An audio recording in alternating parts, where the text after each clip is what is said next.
West Diversity, where we tell the rarely and untold stories of multicultural contributions to the settling of the American Wild West. Each Thursday at 5 p.m. Central Standard Time, we'll be sharing a historical legend and a living legend. Someone from history and someone living that Western lifestyle today, keeping it alive for the future generation. We hope you'll join us on Thursday. If not, we'll see you on the trail. Hello, this is your host, Liz Lawless of Wild West Diversity, where we tell the untold and rarely told stories of multicultural contributions to history, as you heard in our commercial. So just delighted we're here with episode 28. So we're making some tracks here. If you haven't listened to some of our other episodes, please go to our YouTube channel, search Wild West Diversity, and you can find our other 27 episodes there. And actually, this episode was supposed to be 27, but we had a few technical issues. And so you'll hear a little history. You'll hear about some of the upcoming people that we're going to be interviewing for this show. But today we're talking living legends, and we're talking all things horses. So I am just delighted to be here and to welcome my friend Doug Smiley, who is a horse trainer as well as a people trainer. But we're going to be talking about horses today. Hey, Doug, how you doing? Hey, Liz, how's it going? It's going good. It's going good. Well, thanks so much for coming on the show. You know, I don't think we've really talked about horses too much so far. You know, we've talked rodeos, we've talked Cleo Hearn's history, and maybe you can tell us your story about meeting Cleo. We've talked bullfighting and bull riding. We've talked retail outlets, Western wear, hats, boots, wallets. We've got this wonderful sidekick wallet that we're giving away if people go and subscribe to our YouTube channel. And we're going to be doing that at the end of the month. So, and then we have my new children's book called Western Legends Yesterday. This is our 16 legends from the 1800s, the historical legends that we talk about on this show. But today we're talking living legends. So Doug is one of our living legends, and he will be in our other book. Our second book will be about African Americans, Western legends today. So that's people that are living today, that keeping that lifestyle alive, like Doug. And he's in our other book for middle schoolers and adults. So Doug, tell us how you got in the horse business. Did you always love horses, or how did that happen for you? Yes. So thank you so much, Liz. I got into the horse business on accident, to be honest. Okay. So I've always grown up around horses. I come from a horse family. They say our horsemanship goes all the way back to my great-great-grandmother. She was the individual who kind of was the horseman of the family. And then that spread throughout the generations. And so grew up around horses, always had a horse. I had a horse before I had a bicycle. And it was just kind of that deal. But the way I got into it was I'd actually, did what they told me to do, go to school, go to college, get a good job, all of that stuff, right? Make good grades so you I did that. Right. Well, I found myself, being the first one hired at my new company, the last one hired rather than the first one, to let go when the company downsized. And so I just had some free time. And in that free time, I jumped back on my horse, and so a lady saw me and asked me, who trained your horse? And I said, well, I did. And she said, are you a trainer? And I said, no. She said, well, can you come out to the barn and can you ride a couple of the young horses for me? And I said, sure. And so then from there, people started asking me to just work horses for them. Okay. Makes sense. Yeah. And then from that point, all of the things that I had learned from my dad and in years past started to just come back, right? So as I started to train horses and I started to train people, then I was able to kind of put some sequence and order to what I did. So it wasn't until I really started teaching people how to ride horses that I became better as a horse trainer. Right, exactly. Okay, well, that's exciting. See, so I didn't know that story. So we've been friends for a while. I wasn't really sure how you got in. I mean, I knew you had some family history with horses, and especially the different breeds, and we'll talk about that in a minute. But yeah, so that's exciting. So you started training and stuff, and so did you get your own horses, or you just had your own horses and then you started training other people's horses, or how did that work? So when I got to the barn, I mean, it was a pretty big operation. They had 5 breeding stallions. They had about 50 Oh, wow. stalls, Yeah. and there was a trainer there at the time. Uh-huh. And I took all the, when you're the new person in the barn, you get all of the, let's say, challenging, Right. horses. You get the Right. things that could You get cause the you yeah, some you get the problems. ones that nobody else wants to work with. Right, Yeah, right. right. And I got so it. luckily I started having a lot of success with those ones that Uh-huh. no one wanted to work with. Right. And, Yeah. from there, we kind of made an agreement, and then the trainer got hurt Oh, and was kind of on the sideline for some months. And there were still horse shows that we had to go to. There were right. things, Yep. the next thing you know, I was kind of in the driver's seat. And so that's kind of how it happened. Okay, that's great. Well, if you're those of you who are listening, if you have a dream of working with horses, you just heard Doug say he just started small. He was riding himself. He was trained, somebody saw him, asked him what he did, and he said, well, he had trained his own horse. And so he just moved up the line. He started as the new guy in the barn, and then he worked his way up. And that happens a lot of time across things, whether it's rodeo, we have junior rodeos. We've talked about that. Same thing happens when you're training thoroughbreds or quarter horses for racing. You start in the barn, you start out. I mean, one of the greatest trainers today that's out there, my brother knew him 30 years ago when he was a kid mucking out the stalls, and now he's the number 1 or 2nd trainer in the country, winning horses in the thoroughbred racing business because he stayed with it. He just kept moving up till he began to train his own horses, and he got better at it. So that's great. Well, tell us, you're talking about show horses, right? So we're not talking rodeo anymore. We're really talking what? Tennessee walking horses and other show horses, or was it all Tennessee walkers? Right. It was. I've trained a little bit of everything, right? And so Okay. I would say that I specialize in Tennessee walking horses, and the bulk of my career was around the Tennessee walking horse. And Right. growing up, in predominantly in the southern states, all we ever knew, or all I ever knew, was a good saddle horse. It just anything that was kind of smooth to ride and could move really quickly. We just called them a saddle horse. And we later learned that they were gated, and there were gates to that, and there were ways to train gates to make all of that happen. But from there, between saddlebreds and standard breds and single footers and Tennessee walkers, I kind of gravitated to Morgans, right? Yeah. I kind of gravitated towards the Tennessee walking horse. Right, which those are a little bit bigger horses, and like you say, a lot of times, especially during the war, they crossbred some of these horses because they had to travel long distance. They were looking for horses that could stand up to the pressure of traveling long distance and be in a comfortable gait. Like you say, you could sit in the saddle for a long period of time. Mm-hmm. With some of these horses that had a different gait or a wider back or whatever, hips, whatever. And those were the horses and there were more horses killed during the first initial years of the Civil War than people.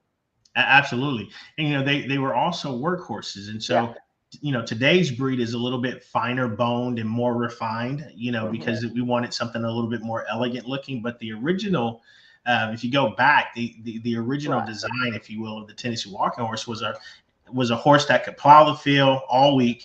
And then you could get on that horse and, ride to church and into town on Sunday morning on something kind of stylish and elegant. That was the job of the horse, right? Right. Yeah. That's great. See, so you're not only getting a history lesson here, you're learning about horses and the kinds of horses.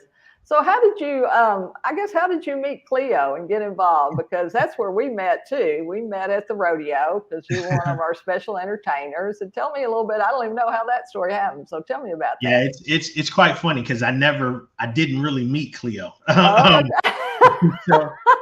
So what happened was there was a horse show and a rodeo. There was a Tennessee walking horse show and a rodeo going on at the same time. Right. In 2 different arenas. And so 2 different arenas. That was in Austin, wasn't it? Was it Austin? It was either San Antonio? Austin. I can't remember if it was Austin or Athens. It was one of the A's, right? It was either Austin or Athens, but nonetheless, Cleo saw me showing my horses. Never spoke to him, never said a word. He saw me, I didn't see him. And then at the vet's office, he ran into 2 friends of mine. And he said, "Hey, there was this young black guy showing Tennessee walking horses and just winning everything. And they said, "Oh, you got to be talking about Doug Smiley." And he says, "I don't know his name." Humbly, I say that, right? Right, right, that's right. But he said, "I don't remember his name, but he had this kind of horse." And he started describing the horses. He said, "Yeah." And at the time, I had this really popular gray stallion that I used to show. Right, beautiful And when they horse, described him, they knew who he was. Yeah, And yeah.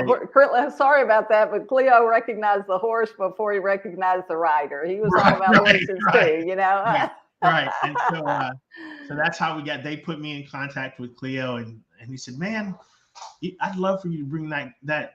He's mostly white. Bring that white horse to the rodeo, and we could do something there. And man, I tell you, I had so much fun doing that.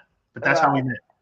Yeah, and so that's how Doug and I met, because Doug obviously showed up, brought his beautiful white gray horse, and he was part of our entertainment there. And you probably will see the pictures of him if you go back and look at some of the rodeo footage that we posted during Cleo's story, or maybe Kevin Woodson's story, our rodeo announcer.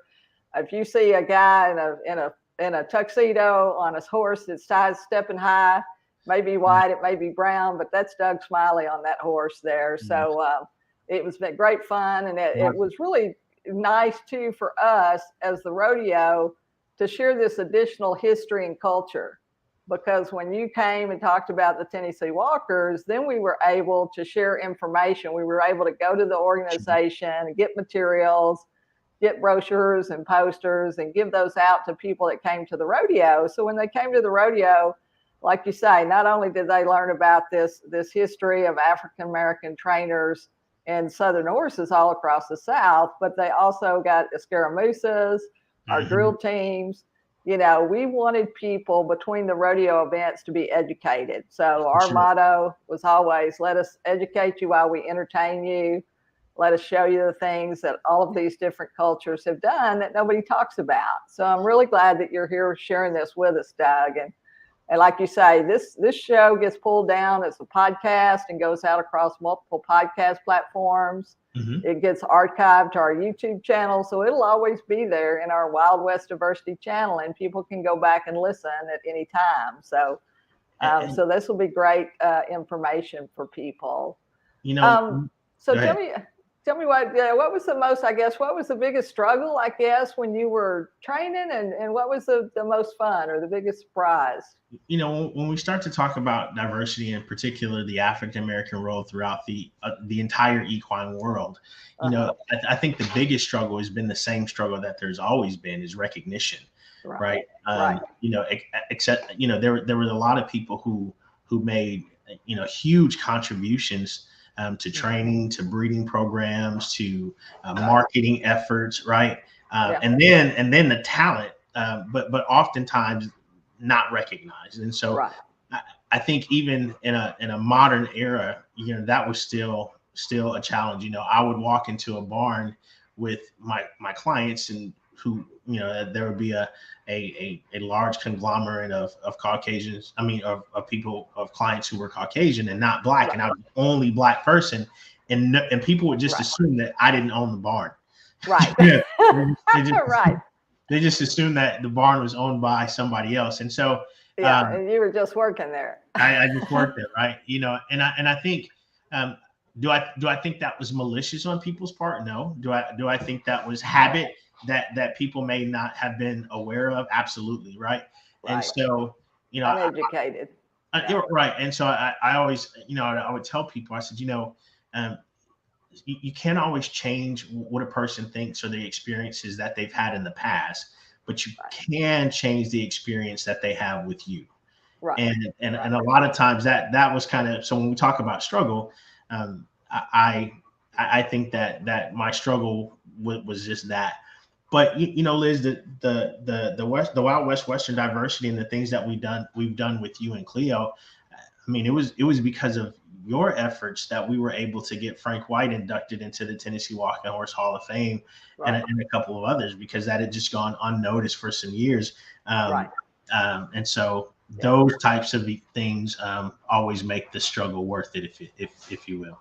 Right, right. And this is Frank White's a great American trainer, lives up actually in the Northwest, where our buddy, our producer, Russ Johns used to live. So he's up there, I guess, in Oregon, I think, isn't Uh-huh. he? Yeah, And so he trains up there. And but he was a great African American trainer, like you say, that probably didn't get the recognition and the wins that he should have gotten, just because, like you say, when you're in a judging situation, judges are people, and yeah, they just have their biases and their prejudices. And hopefully some of that stuff is going away. And every year and every time we tell these stories, we're pushing it back, or we're pushing it forward, and we're moving it forward. So that's the reason we're telling these stories, because we know these stories have not been told.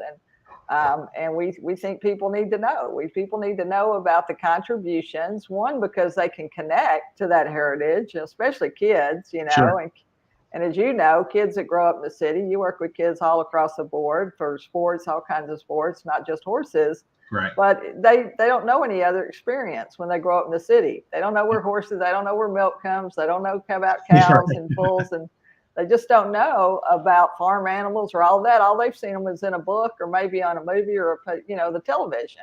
Correct. Um, The other part of that is even, when you start to talk about that, there's even contributions, and not for any particular ethnic group, but just women in general. Though, that's right. another story that hasn't been told, and then, or not as Yeah. with the same type of rigor. And then when you start to talk about African American females, that they represent even a smaller group of people, and Right. so there's Yeah. still a lot of work to be done yet.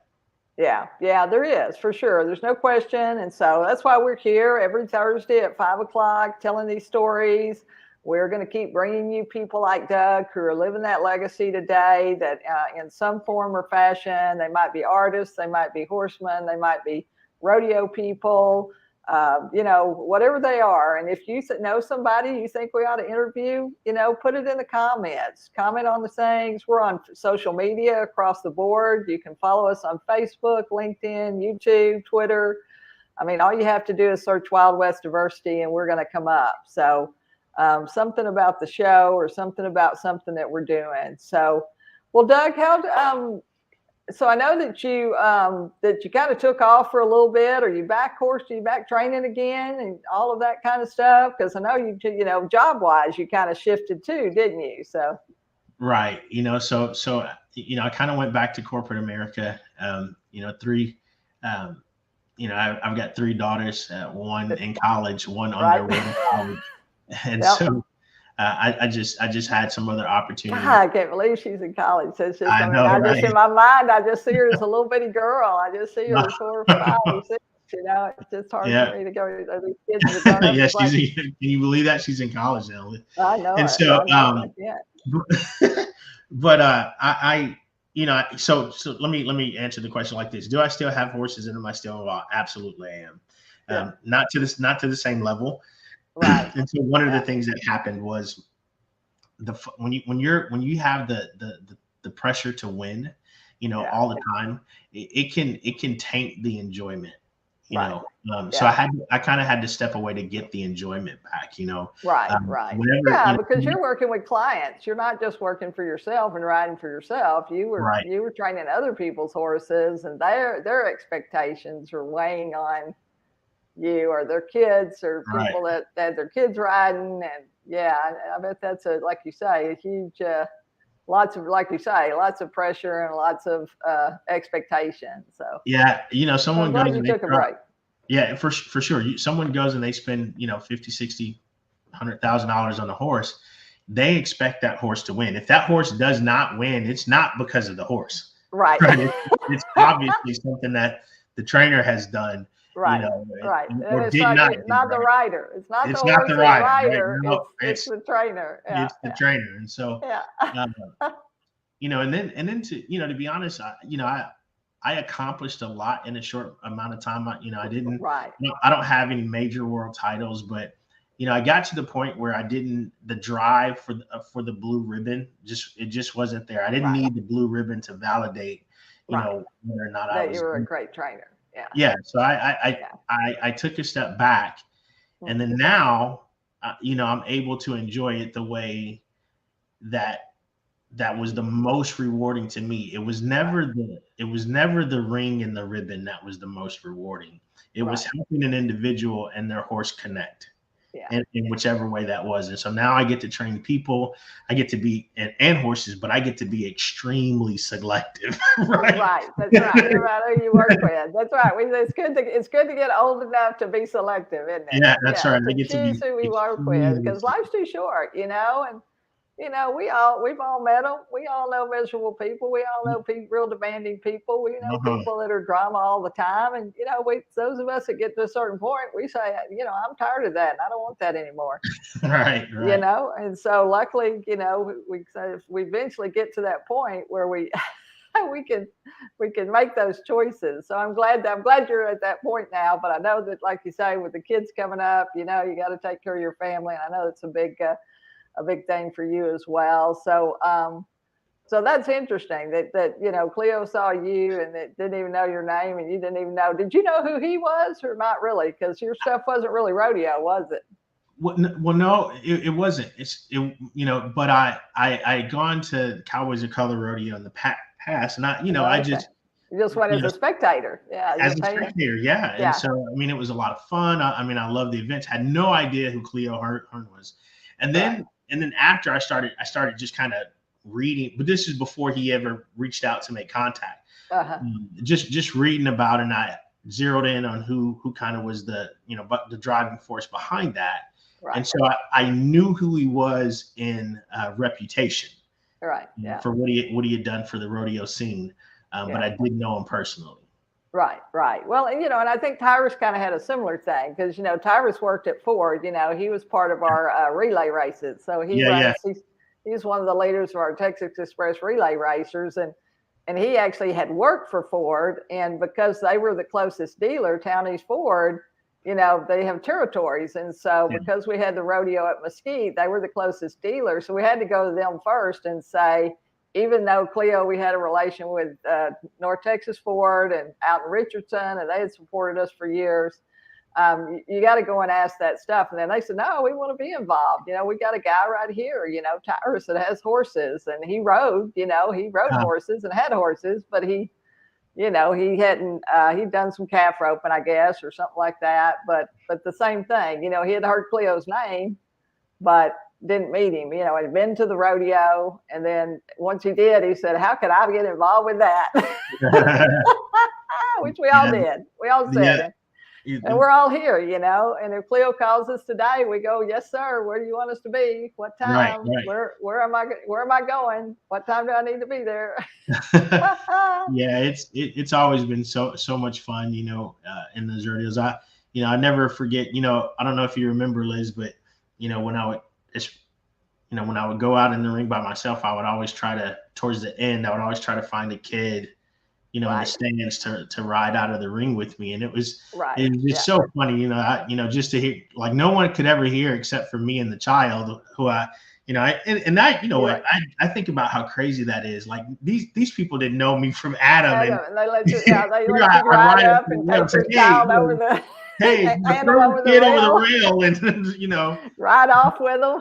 And then I let them ride the horse and throw my hands up. They throw their hands up, and they don't know if we're gonna fall or anything can happen. But the stories and hearing those kids, sometimes there's a little fear, and then they're like, oh, this is cool, and then their parents come back and they're like, they remember that. And I've bumped into people just walking. Like I was in the grocery store one time. And this guy comes up to me and he says, hey, man, you probably won't remember us, but we were at the rodeo. This is like 5 years later.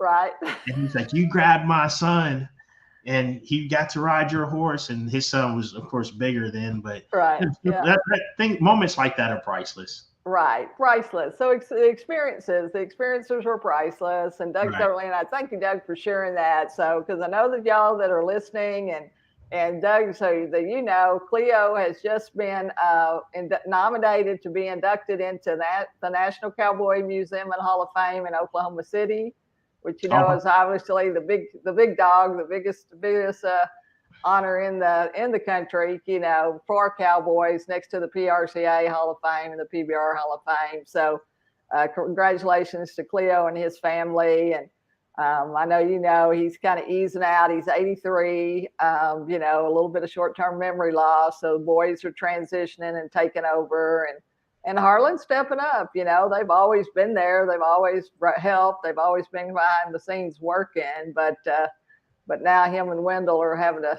take a little, bigger role in the organization, but trying to keep that going. So do any of the girls ride? Do the girls like to ride? Are they looking at, you think any one of the girls is going to kind of maybe?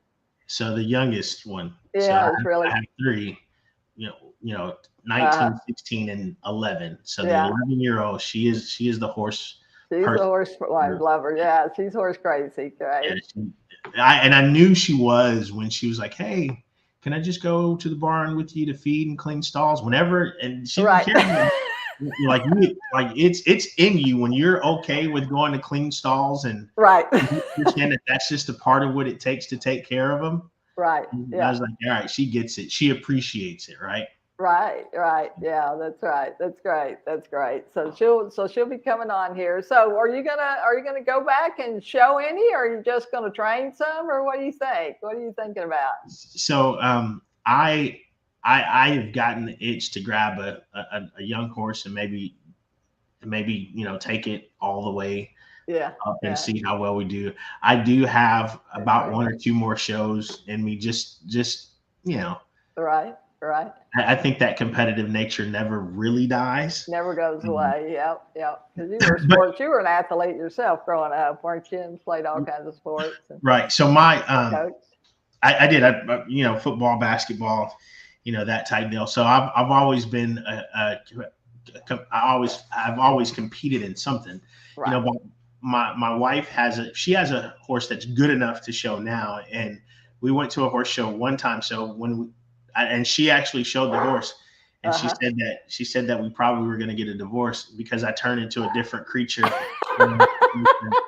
And then she doesn't want to listen to my instructions. Right. Imagine that. She doesn't want to listen to your instructions for riding. She was, I think she was second in the class, and I won on the horse when I rode her, and I told her, I said, see, had you just listened to me, you would have won too. But I mean that, as a family, we enjoy having horses for ourselves and kind of being able to enjoy them from the pleasure side of it too. Right. Right. Even, whether it's a quarter horse, Mustang, Arabian, there's a lot to pleasure riding, and, trail rides are really big where people just get together and have a good time with their horses. And so, we get to experience that, but I think there's one more show in me at least. Right, another show in you. Well, tell us too, before we leave, why did you pick Tennessee walking horses? Do you remember what you told them at State Farm that day? And we were at State Farm speaking, we did Black History Month, so 4 weeks in a row, and do you remember what you told them? I never have forgotten that. They said, well, why did you pick Tennessee Walkers? And you said something like, well, I drive a Chevy when you can have a Rolls Royce. Or something like that. Yeah. Tennessee walking horses have been referred to as the Cadillac over the horse industry. Cadillac, that's it. I drive a Chevy instead of a Cadillac when you can drive a Cadillac. I got you. And that's truly it. I mean, because I started out on gaited horses. The first time I rode something and it bounced, and I bounced in the saddle, I was like, this is not for me. I'm going back to that smooth glide ride. Right. And then after that, after I kind of decided on that breed and started, remember when I started out, it was just, even though I was in the Tennessee walking horse barn per se, it was whatever horse came in the building. Right. Whatever came in. Yeah. So I got all the, not to call the other horses garbage, but I got the stuff that nobody else wanted. Some quarter horse, right. So it was everything. And then from a disposition standpoint, the Tennessee walking horse is a very mild-mannered animal. Right. Very, very trainable. Right. And so not as high-strung as thoroughbreds and some of the other breeds. Yeah. So, and that's it. They have personalities. They're like people, aren't they? They are. They have good days. They have bad days. Some days they just don't feel like doing nothing. They won't do nothing for you. I mean, they're just like, it's just really amazing and astonishing. But no matter what breed they are, but for sure. And then, and then, when you get into performance horses, be it quarter horse, Tennessee walking horse, or thoroughbred, sometimes just that athletic breeding can produce a hotter horse, if you will. Right. But when it comes to pleasure riding, I mean, the ones that may not be, the performance type horse tend to be have a little bit more malleable disposition. So. Right. Yeah, and so they take to the training and stuff a little bit better. Mm-hmm. All right, so are you training for other people, or are you really just looking at doing yourself right now? No, the horses I have, I've taken a few clients. I still have people still know who I am, and so right, they still call you and say yes. And so if I train a horse for someone else, it's on a very, case by case basis, right? Right. Yeah. But I still do a ton of consulting. Yeah. And so, instead of me being in the saddle doing it, someone will call up and, I'll go take a look at a horse and, go, well, if I'd work on this, I work on that, I work on this, and kind of from a consultant basis, I change this bit, I do this, right? And then they just go do the work. And then we may meet up and have a conversation later.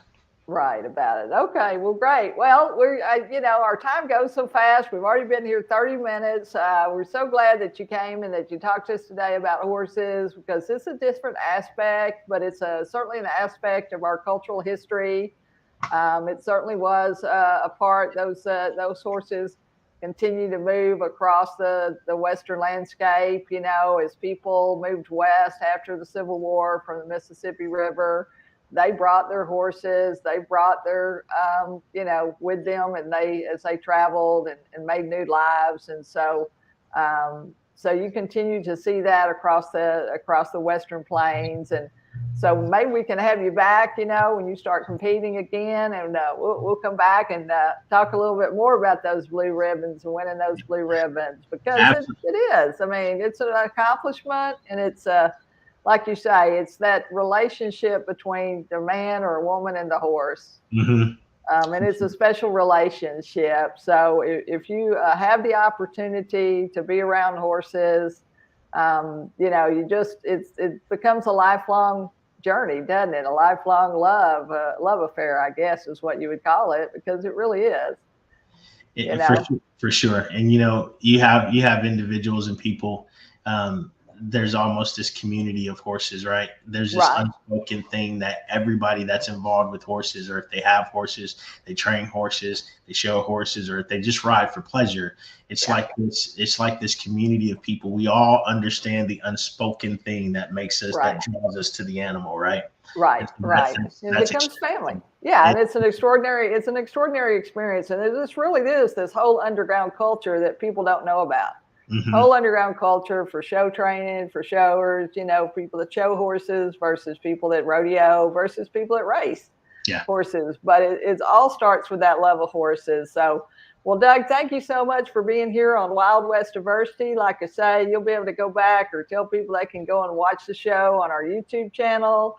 It'll be live for 24 hours there. And on Thursday here at 5 o'clock, we're here every Thursday at 5 p.m.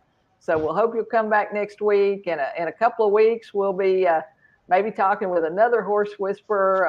Abba Babatunda is going to be here with us. I don't know if you remember him or know him. He's an actor and a theater, a stage person, but is engaged in the equestrian activity as well. So we're going to get a little bit more horse stuff in the next couple of weeks, a month, than we have since the beginning. But thank you so much for being here. And we hope you'll come back and share with us again. Anytime, Liz, anytime. All righty. So this has been Liz Lawless with Wild West Diversity, and we hope you'll see you next week on the show. If not, we'll see you on the trail. Bye-bye. Hello, this is Liz Lawless, your host for Wild West Diversity, where we tell the rarely and untold stories of multicultural contributions to the settling of the American Wild West. Each Thursday at 5 p.m. Central Standard Time, we'll be sharing a historical legend and a living legend. Someone from history and someone living that Western lifestyle today, keeping it alive for the future generation. We hope you'll join us on Thursday. If not, we'll see you